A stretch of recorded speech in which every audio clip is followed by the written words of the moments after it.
The idea is actually sort of inspired from my son's first year of school, kindergarten. It was written pretty quickly because it was all very present in my life at the time. And then, I was able to send it out to these guys, and strangely they decided it was a good idea to come to Australia and be part of a zombie movie. I actually passed on it. I think there was a miscommunication. The next thing I knew, I was in Australia and I thought on vacation. And then I saw Lupita there and I'm like, well, I guess if she's doing it, I can still do it. But I was like, I want to spend time in New Zealand. Well, Miss Caroline is a kindergarten teacher that finds herself on this farm with 11 students and hapless, rubbish parent. What do you call those people? Like parent, guardian? A loser. A loser kind of. Anyway, they find themselves in this farm, and a zombie apocalypse is happening.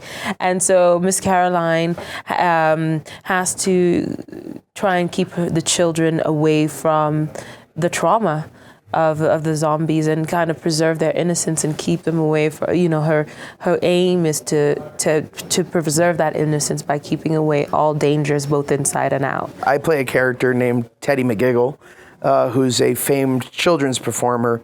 The problem is in real life, he does not care much for children or for anything but himself.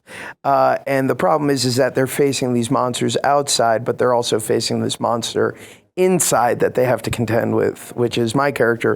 And it was so fun to just unload and play essentially the villain of the piece. And he's very much a psychopath, but he's unhinged emotionally, and he's a really sad, genuinely sad man.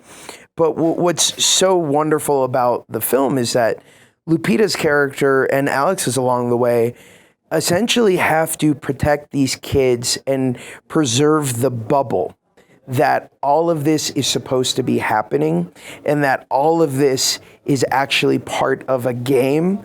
And that's a lot for them to have to handle, especially as the threat throughout the movie escalates. Well, that's sort of the point too, which is the constantly showing the dichotomy of the beauty and innocence of a child and that world, and then the horror of the real world, which is a metaphor with the zombies for however you want it to be. And it was always about finding those extremes, and whether it's someone yelling at the kids to shut the F up, or if it's a zombie at the window, or even a military man holding a gun up. They're the obvious ones, but we were constantly looking for ways to articulate that point.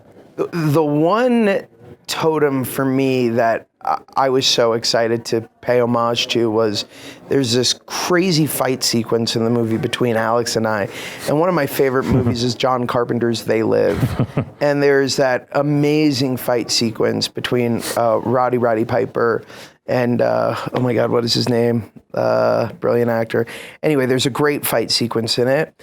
And Keith David, isn't it? Keith David, yeah. Thank you. And the fight sequence goes on and on and on.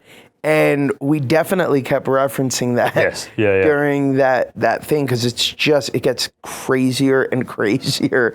And I think, there's definitely tributes to George Romero in there. Yeah, for sure. But interestingly, the movie that was for me just a little bit of when I make a movie, tend to just try and find one thing to just kind of rewatch and make me have an emotional response to something. And to be honest, it was actually Okja, Bong Joon-ho's movie, because that has some very difficult tonal shifts. It's a wild comedy in some places and, really meaningful drama in others. But the thing I just love about it is it's not sentimental, it's really heartfelt. It wears its heart on its sleeve and it doesn't apologize for it. And that's what I really wanted to do with this as well. What's the ideal audience for Little Monsters? The elderly. I think anyone over 65. We had such a great response in this screening last night, and it was, as I really hoped for, it was a communal experience where everyone can can kind of go on the ride together. I mean, I'd just like to think this is exactly the kind of movie that I want to see. And I wish we made more movies like this. And because I don't feel like we do make more movies, that's what I wanted to make, to kind of put out there. And I just want to go and see something where I don't know what the hell is going to happen. And if you go in thinking it's a genre movie, it's a zombie movie, hopefully you'll come out going, I didn't expect it would be like that. It's like an R-rated Pixar movie, basically. Yeah. And who the hell sees those? They don't get made, so how do we know? Yeah. I'm telling you, 65 and over. I stand by that.